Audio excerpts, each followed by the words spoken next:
ओम शांति। आज 10/8/24 प्रातः मुरली ओम शांति बाप दादा मधुबन।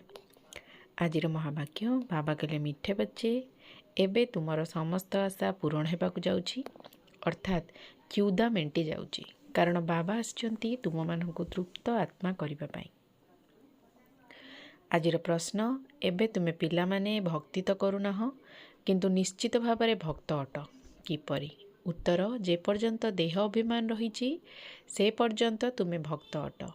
एबे तुमे माने ज्ञानी हेबा पई पाठ पढ़ुछ जेतेबेले परीक्षा रे उत्तीर्ण होइजिब कर्मातीत होइजिब तेबे जाई संपूर्ण ज्ञानी कुहाजिब। तापरे आउ पाठ पढ़िबार आवश्यकता नाही। धारणा पाई मुख्य सार एपरि तृप्त एवं विशाल बुद्धि संपन्न हेबाकु पड़िबो जेपरि अन्य कोनोसी आड़े दृष्टि आकर्षित हेबो नाही।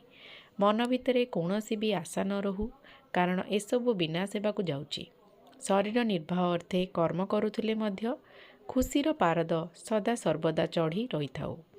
बाबा एवं तांकर संपत्ति स्मृति रे रही थाउ। तुमर बुद्धि विनाशी प्राप्ति ठारू हटि जाऊ एवं अविनाशी प्राप्ति करिबारे लागी रहू। आजिर वरदान तीव्र पुरुषार्थ द्वारा सर्वबंधनरु अतिक्रम करी मनोरंजनर अनुभूति करुथिबा डबल लाइट भव।